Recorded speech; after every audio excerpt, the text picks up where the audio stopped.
नमस्कार दोस्तों, स्वागत है आपका मुकुल स्टडी में। आज हम पढ़ेंगे भारतीय राष्ट्रीय आंदोलन। ये पेट के लिए है बस, और पेट के एग्ज़ाम में इसमें 100% क्वेश्चन आने वाला है। आप अच्छे से पढ़िएगा और वीडियो का स्पीड आप बढ़ा लीजिएगा थोड़ा।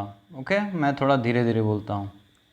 ठीक है दोस्तों, देखिए पहला क्वेश्चन है, आज़ादी की लड़ाई में कौन सा रसायन एक महत्वपूर्ण प्रतीक चिन्ह था। आज़ादी की लड़ाई में कौन सा रसायन एक महत्वपूर्ण चिन्ह था। ओके, ये 4 ऑप्शन हैं, बताइए आप।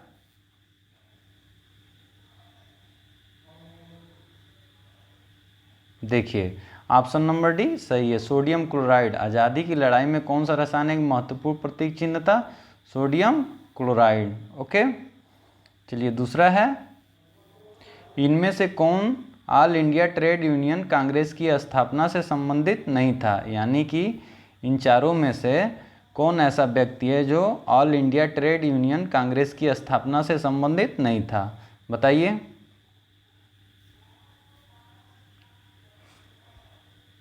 देखिए ये इसमें ऑप्शन नंबर सी सही है, यानी कि वीवी गिरी इससे संबंधित नहीं थे। ओके, चलिए नेक्स्ट है, किस कारण 26 अक्टूबर 1947 भारतीय इतिहास की एक प्रमुख तिथि है। किस कारण 26 अक्टूबर 1947 भारतीय इतिहास की एक प्रमुख तिथि है। Option number A, B, C, D, बताइए।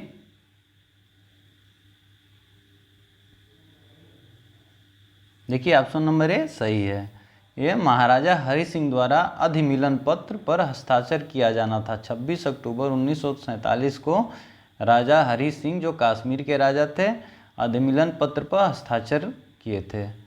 ओके, चलिए, राजा राममोहन राय की मृत्यु के पश्चात ब्रह्म समाज 2 अनुभागों में विभक्त हो गया। यानी कि राजा राममोहन राय की मृत्यु के पश्चात ब्रह्म समाज, जिसकी स्थापना 1828 को हुई थी, इन्हीं के द्वारा ये भारत का ब्रह्म समाज यानी कि 2 अनुभागों में विभक्त हो गया था। पहला था ब्रह्मा समाज, दूसरा था आदि ब्रह्म समाज। ओके, तो ये कह रहा है इन दोनों अनुभागों के नेता क्रमशः कौन थे, बताइए। Option number A, B, C, D, बताइए आप।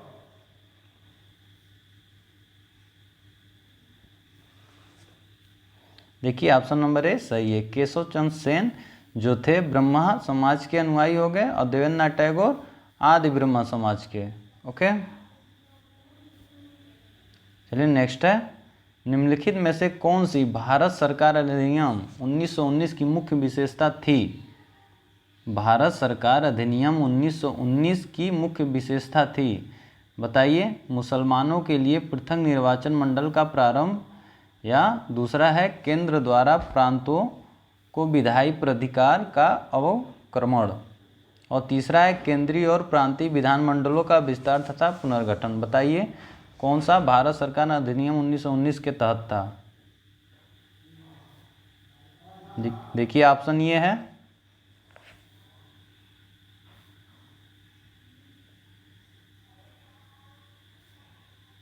देखिए 2 और 3 सही है, यानी कि 2 और 3 सही है। कौन कौन सा, केंद्र द्वारा प्रांतों को विधायी प्राधिकार का अवक्रमण, और तीसरा भी सही है, केंद्रीय और प्रांतीय विधानमंडलों का विस्तार तथा पुनर्गठन। और जो मुसलमानों के लिए पृथक निर्वाचन मंडल प्रारंभ किया गया था, ये कब किया गया था, 1909 वाले में। ठीक है, चलिए ये बताइए, साइमन कमीशन के विरोध प्रदर्शनों के दौरान लाहौर में जो पुलिस लाठीचार्ज में वे गंभीर रूप से घायल हुए, जिसके परिणाम स्वरूप नवंबर 1928 में उनकी मृत्यु हो गई। बाद में उन पर लाठीचार्ज के लिए उत्तरदायी ब्रिटिश अधिकारी को भगत सिंह और राजगुरु ने गोली से उड़ा दिया। वो कौन से व्यक्ति थे, बताइए। पहला है पंडित गोविंद बल्लभ पंत, दूसरा है लाला लाजपत राय, तीसरा है मंगल सिंह, और चौथा है मोतीलाल नेहरू। बताइए कौन सा सही है। देखिए लाला लाजपत राय, ठीक है, इन्हीं के ऊपर लाठीचार्ज हुआ था साइमन कमीशन के विरोध में, जो कुछ दिन बाद इनकी मृत्यु हो गई थी।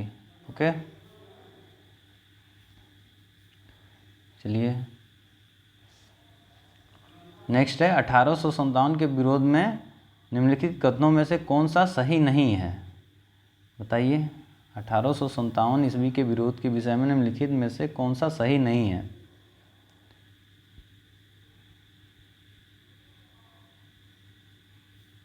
देखिए, ऑप्शन ए सही नहीं है, यानी कि इस विद्रोह का हर जगह शिक्षित अभिजन भारतीय द्वारा पूरे हृदय से समर्थन किया गया, यानी कि ये पूरी तरह से गलत है। यही चीज़ तो नहीं थी उस समय भारत में, और हर जगह विद्रोह नहीं हो पाया। ओके, बाकी सारे पॉइंट सही हैं।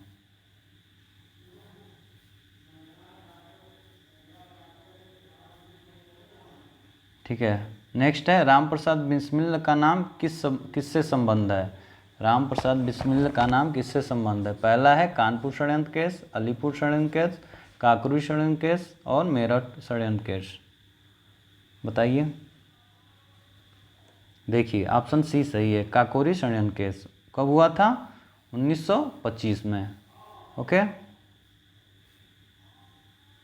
चलिए बताइए, निम्नलिखित गवर्नर जनरलों में से किसने टीपू सुल्तान के खिलाफ त्रिपक्षीय गठजोड़ किया था?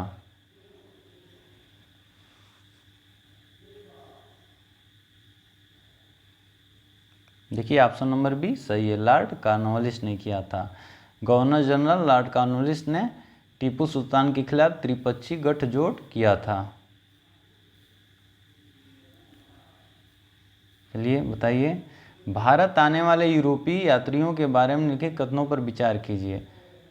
यह है, sir Thomas Roe east India company के प्रतिनिधि को जहांगीर द्वारा सूरत में कारखाना खोलने की अनुमति दी गई, या दूसरा है, पुर्तगालियों के उकसाने से कैप्टन हॉकिंस को मुगलों द्वारा आगरा से बाहर निकाल दिया गया, और तीसरा है, कश्मीर की अपनी यात्रा पर फादर मॉन्सरेट ने अकबर के साथ यात्रा की। ये तीन ऑप्शन है, बताइए कौन सा सही है?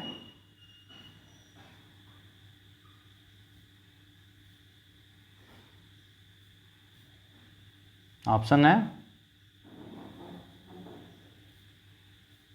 देखिए ऑप्शन एक क्या कह रहा है, sir Thomas Roe east India company के प्रतिनिधि को जहांगीर द्वारा सूरत में कारखाना खोलने की अनुमति दी गई, यानी ये सही है। दूसरा क्या है, पुर्तगालियों के उकसाने से कैप्टन हॉकिंस को मुगलों द्वारा आगरा से बाहर निकाल दिया गया, ये भी सही है।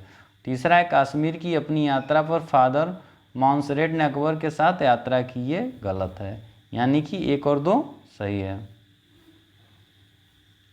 ओके, एक और दो सही, ऑप्शन नंबर सी सही होगा।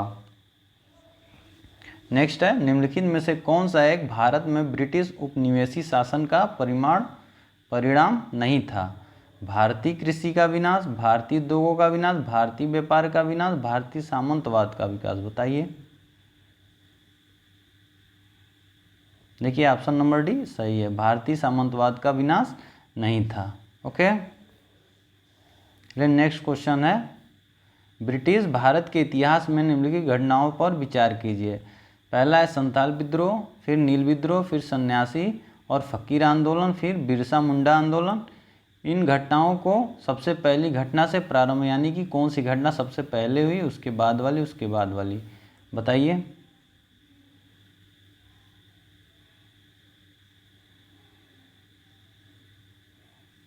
देखिए, सबसे पहले घटना हुई थी सन्यासी और फकीर आंदोलन, उसके बाद इसमें से संथाल विद्रोह हुआ था, फिर उसके बाद नील विद्रोह हुआ था, फिर उसके बाद बिरसा मुंडा विद्रोह हुआ था, यानी कि कौन सा ऑप्शन सही हो जाएगा? Option number C, option number C सही है। चलिए नेक्स्ट है, निम्नलिखित में से कौन सा एक 1931 के गांधी इरविन समझौते का अंश था? बताइए, निम्नलिखित में से कौन सा 1931 के गांधी इरविन समझौते का अंश था? ABCD कौन सा सही है? देखिए, ऑप्शन डी सही है, आगजनी और हिंसा के दोषियों को छोड़कर बाकी राजनीतिक बंदियों की रिहाई। ओके, गांधी जी ने यही बोला था। देखिए, वर्ष 1956 में अवध ब्रिटिश साम्राज्य में सम्मिलित नहीं किया गया होता यदि, क्वेश्चन ये कह रहा है, वर्ष 1856 में अवध ब्रिटिश साम्राज्य में सम्मिलित नहीं किया गया होता है यदि क्या? Option A B C D में से कौन सा सही है? देखिए ऑप्शन नंबर ए सही है। अवध के नवाब ने ब्रिटेन यानी कि अवध के नवाब ब्रिटिश के साथ गठजोड़ कर लिया था। ओके, नेक्स्ट है भारतीय इतिहास की निम्नलिखित घटनाओं को सही अनुक्रम में पहचानिए, सबसे प्रारंभ से शुरुआत कीजिए। अरेंज करिए।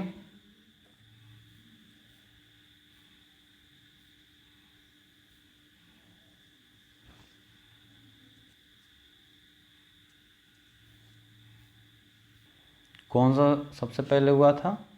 देखिए सबसे पहला हुआ था पहला ही राज्य हड़प नीति, इन सबसे पहले यही आया था। ओके, नेक्स्ट बताइए। सोसाइटी ऑफ जीसस जिसके अनुयायी जेसुइट कहलाते थे किसने स्थापित की थी? देखिए ऑप्शन नंबर डी सही है, Ignatius Loyola. Ignatius Loyola. Okay, चलिए बताइए निम्नलिखित कथनों में से कौन सा सही है? पहला, दूसरा, तीसरा, चौथा, बताइए।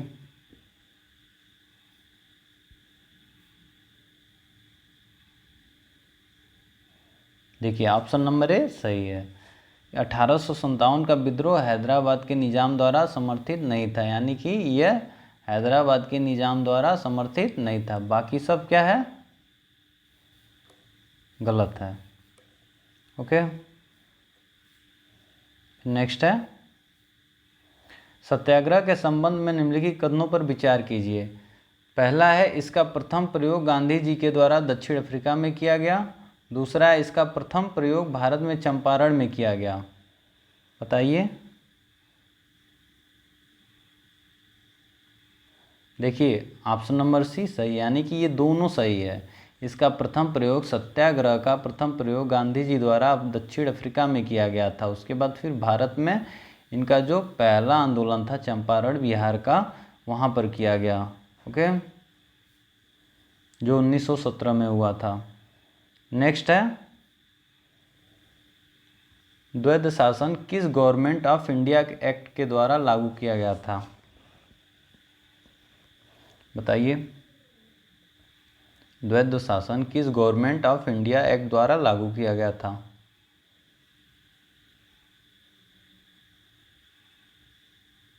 देखिए ऑप्शन नंबर बी सही है। कौन सा एक्ट?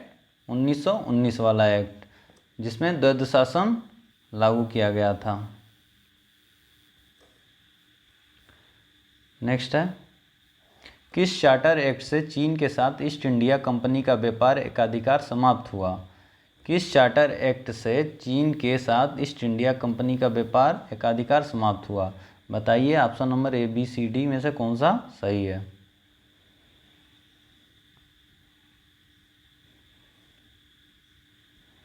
देखिए ऑप्शन नंबर सी सही है, चार्टर एक्ट 1833।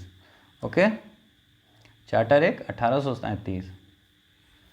फिर नेक्स्ट है निम्नलिखित में से किस अधिनियम के द्वारा बिना मुकदमा और दोष सिद्धि के ही विधि के न्यायालय में किसी भी व्यक्ति को कैद करने का अधिकार ब्रिटिश सरकार को दिया गया था? बताइए option number A B C D कौन सा सही होगा? यानी कि बिना मुकदमा बिना वकील का दोषी ठहरा देना। देखिए ऑप्शन नंबर ए सही है, वर्ष 1919 का रॉलेट अधिनियम, इसी के तहत किसी को भी जेल में डाल दिया जाता था। नेक्स्ट है वर्ष 1909 के मार्ले मिंटो सुधार किस कारण से विख्यात है? बताइए वर्ष 1909 के मार्ले मिंटो सुधार किस कारण से विख्यात है?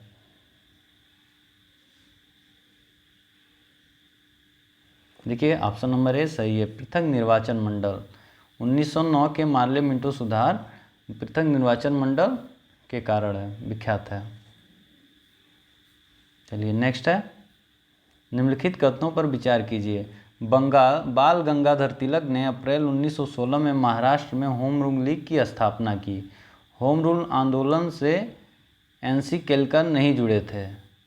होम रूल आंदोलन से कौन नहीं जुड़ा था? एनसी केलकर नहीं जुड़ा था। बताइए कौन सा दोनों में से सही है?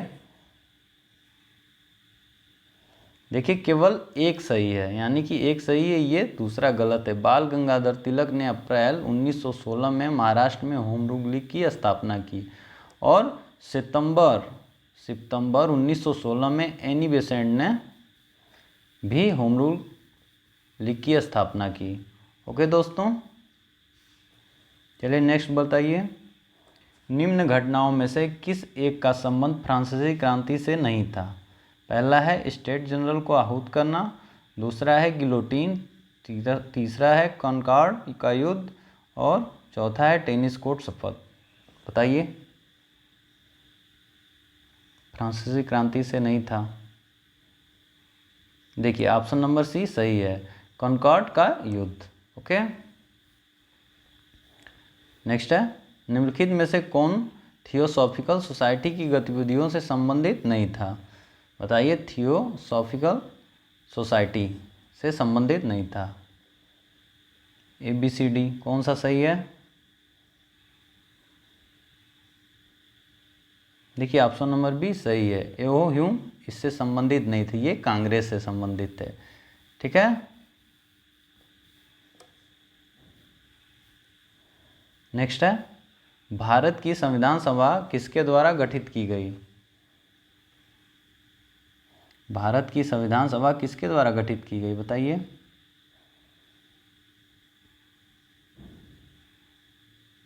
देखिए ऑप्शन नंबर डी, मंत्रिमंडलीय शिष्टमंडल योजना, कैबिनेट मिशन योजना के नाम से जाना जाता है। इसके द्वारा भारत की संविधान सभा की गठन की गई थी।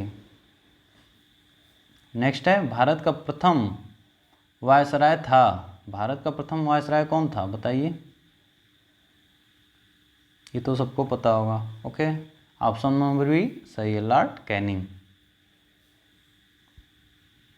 नेक्स्ट है, आधुनिक भारत में सामान्यतः स्थानीय स्वायत्त शासन का अग्रणी निम्नलिखित में से किसको माना जाता है?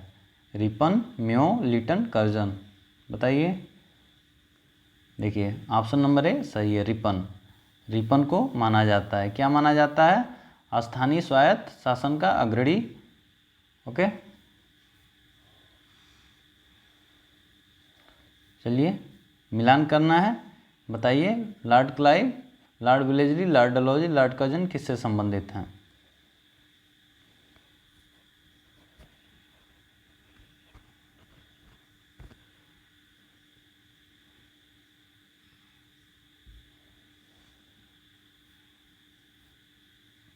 देखिए, लॉर्ड क्लाइव बंगाल में द्वैत शासन से संबंधित था। लॉर्ड विलेजली सहायक संधि से संबंधित था। लॉर्ड क्लाइव बंगाल में द्वैत शासन से संबंधित था, लॉर्ड विलेजली सहायक संधि से संबंधित था और लॉर्ड डलहौजी किससे संबंधित था? राज्यालय नीति से संबंधित था। और लॉर्ड कर्जन किससे था? भारतीय विश्वविद्यालय अधिनियम से था। ठीक है,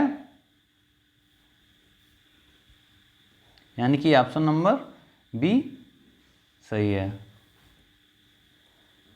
नेक्स्ट है, भारतीय राष्ट्रीय कांग्रेस के प्रथम अधिवेशन की अध्यक्षता किसने की? देखिए दोस्तों, ये क्वेश्चन बहुत पूछता है, अब पूछेगा जरूर, पेट के एग्जाम में ये क्वेश्चन जरूर पूछेगा। बताइए,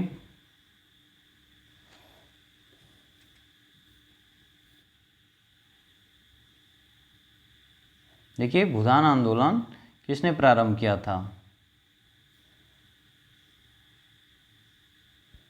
देखिए ऑप्शन नंबर सी सही है, संत विनोबा भावे, यानी कि विनोबा भावे ने भूदान आंदोलन शुरुआत किया था।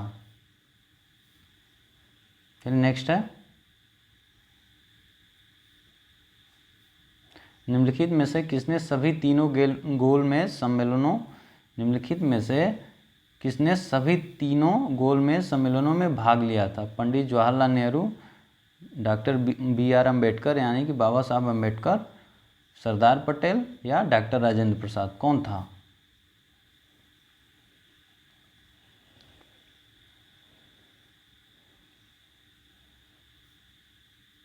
देखिए, बाबा भीमराव साहब अम्बेडकर थे जो तीनों गोलमेज सम्मेलनों में भाग लिए थे। ओके, नेक्स्ट है, निम्नलिखित में से वह आयोग कौन सा है जिसने सबसे पहली बार भारत में प्राथमिक एवं माध्यमिक शिक्षा का ध्यान दिया, यानी कि वो कौन सा आयोग है जिसने सबसे पहले भारत में प्राथमिक एवं माध्यमिक शिक्षा का ध्यान दिया? मैकाले आयोग, हंटर आयोग, वेंटिंग आयोग और चार्ल्स आयोग। देखिए ऑप्शन नंबर सी सही है, हंटर आयोग। बहुत ही फेमस क्वेश्चन है। ओके, ये बताइए महात्मा गांधी ने वर्ष 1930 में सविनय अवज्ञा आंदोलन कहाँ से प्रारंभ किया? महात्मा गांधी ने 1930 में सविनय अवज्ञा आंदोलन कहाँ से प्रारंभ किया?